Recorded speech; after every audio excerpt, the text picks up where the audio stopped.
Buenas noches, hoy vamos a hablar de la corrupción en el sistema de justicia peruano.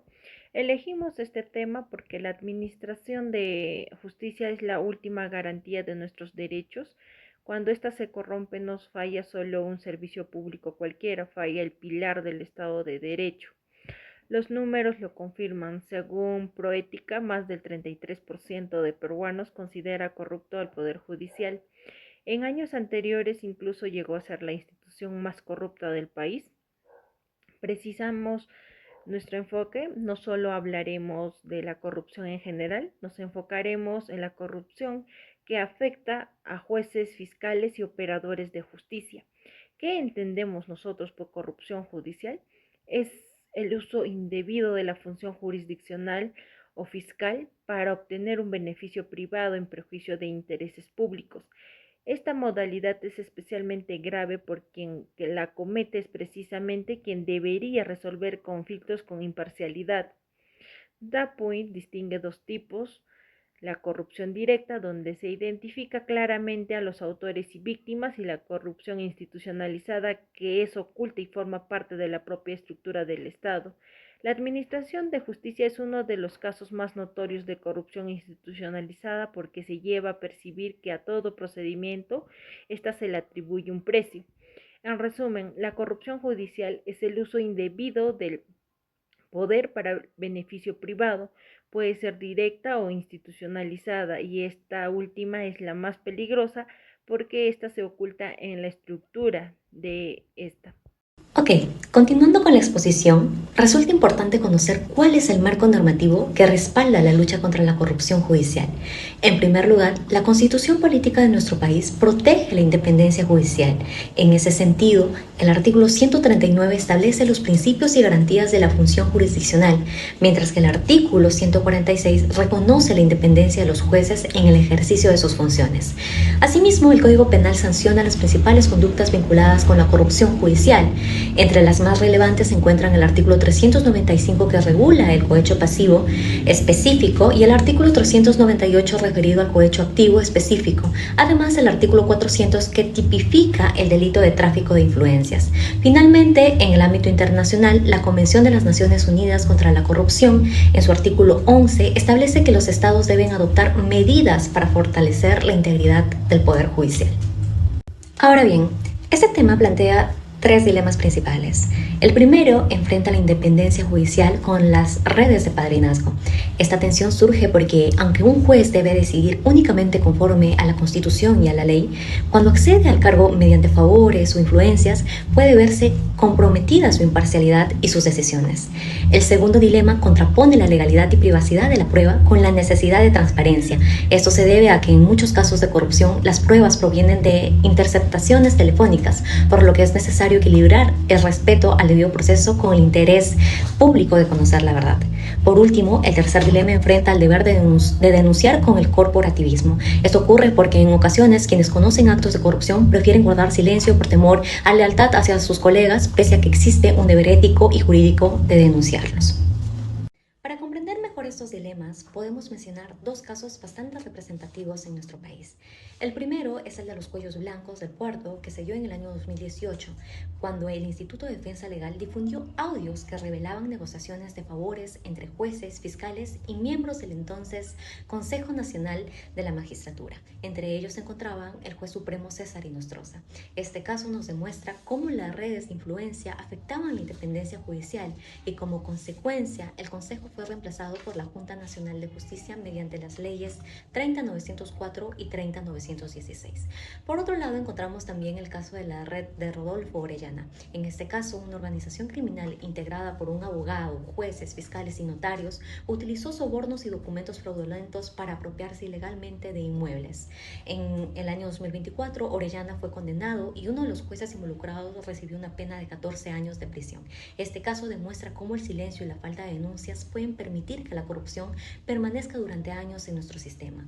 Ambos casos evidencian que la corrupción judicial no solo vulnera la ley, sino que también debilita la confianza de la ciudadanía en el sistema de justicia de nuestro país. A continuación les presentaré las principales fortalezas del sistema de justicia peruano y la lucha contra la corrupción. La primera fortaleza es el fortalecimiento del marco normativo e institucional. Después de la crisis del 2018 se crearon la Junta Nacional de Justicia y la Autoridad Nacional de Control del Poder Judicial, lo que demuestra la capacidad del Estado para responder mediante instituciones de selección y supervisión más rigurosas. La segunda fortaleza es la existencia de herramientas procesales modernas y unidades especializadas. Mecanismos como la colaboración eficaz han permitido descubrir y desarticular organizaciones criminales complejas. La tercera fortaleza es el rol de la ciudadanía y el periodismo de investigación. La difusión de los audios del caso de los cuellos blancos del puerto y el respaldo ciudadano a las reformas evidencian que la población exige un sistema de justicia transparente. Finalmente, la cuarta fortaleza es el respaldo de estándares y mecanismos de cooperación internacionales, instrumentos como la Convención de las Naciones Unidas contra la Corrupción y los principios de Bagler orientan las políticas anticorrupción y fortalecen las reformas implementadas en el país. Y ahora presentaré las principales debilidades de este sistema. La primera debilidad es que la corrupción sigue siendo un problema cultural y estructural, lo que dificulta que las reformas legales por sí solas logren cambios reales. La segunda debilidad es el débil control interno y la alta impunidad. Muchas investigaciones tardan años en resolverse, reduciendo el efecto preventivo de las sanciones. La tercera debilidad es el riesgo de la politización de los órganos de nombramiento y control, lo que puede afectar su independencia y su credibilidad. Y finalmente, la cuarta debilidad es la persistente desconfianza ciudadana hacia el Poder Judicial, lo que demuestra que las reformas necesitan traducirse en resultados concretos y sostenidos para recuperar la legitimidad del sistema. Como grupo consideramos que la corrupción en la justicia es un problema estructural. No se puede resolver con sanciones penales. Por eso que coincidimos con Dupuy, que señala que el derecho penal es importante, pero resulta insuficiente si no va acompañado de reformas institucionales, culturales y políticas. Por eso que nuestra postura es optimista, ya que creemos que sí se puede mejorar el sistema, como lo demuestra la creación de Junta Nacional de Justicia. Por ello, en nuestra propuesta, la cual se encuentra argumentada bajo 4 pilares fundamentales, las cuales son: la primera, fortalecer las normas; la segunda es mejorar las instituciones mediante la meritocracia y el control; la tercera es incorporar la tecnología para garantizar la transparencia de los procesos y promover una sólida formación ética. Consideramos que prevenir la corrupción es más eficaz que sancionarla cuando... Nuestra primera propuesta es la transparencia digital y la analítica de datos, ya que esta propuesta consiste en fortalecer la transparencia mediante la tecnología, ya que planteamos universalizar el expediente judicial electrónico y publicar las resoluciones correspondientes en una plataforma abierta. Además, proponemos utilizar la analítica de datos, la inteligencia artificial, ya que la IA nos da esta imparcialidad que nos permite detectar patrones inusuales en la asignación de casos y posibles actos de corrupción. Esta medida se implementaría inicialmente en el Ministerio Público y Poder Judicial en Lima y Callao, con una ejecución gradual de 3 años aproximadamente.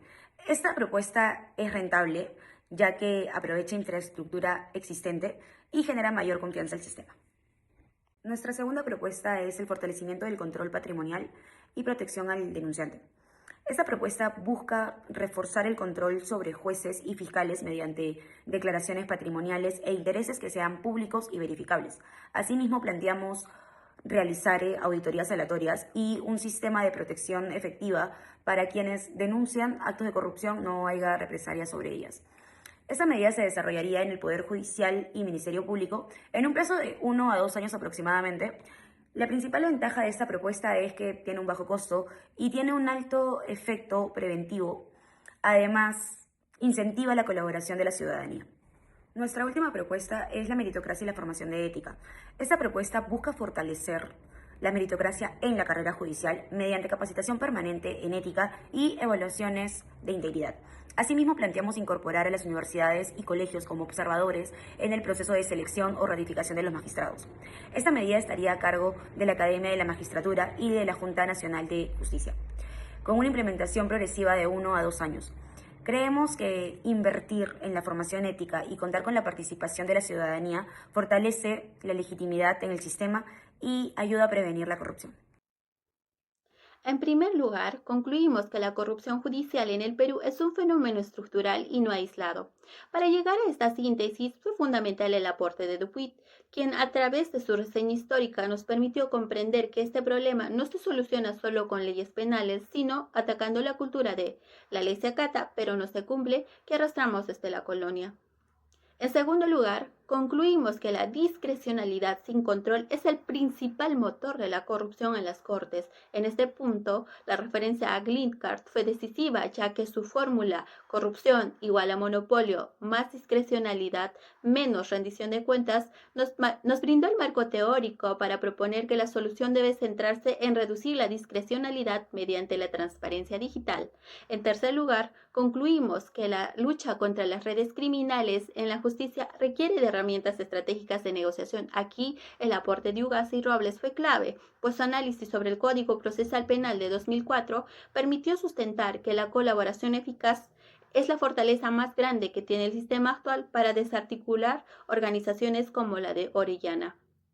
Finalmente, mediante el análisis de los informes de Proética y Lobatón, concluimos que la reforma institucional como la Junta Nacional de Justicia es necesaria, pero insuficiente si no hay un control social activo de la ciudadanía.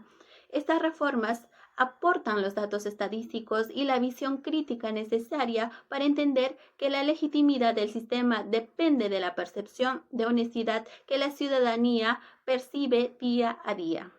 Gracias.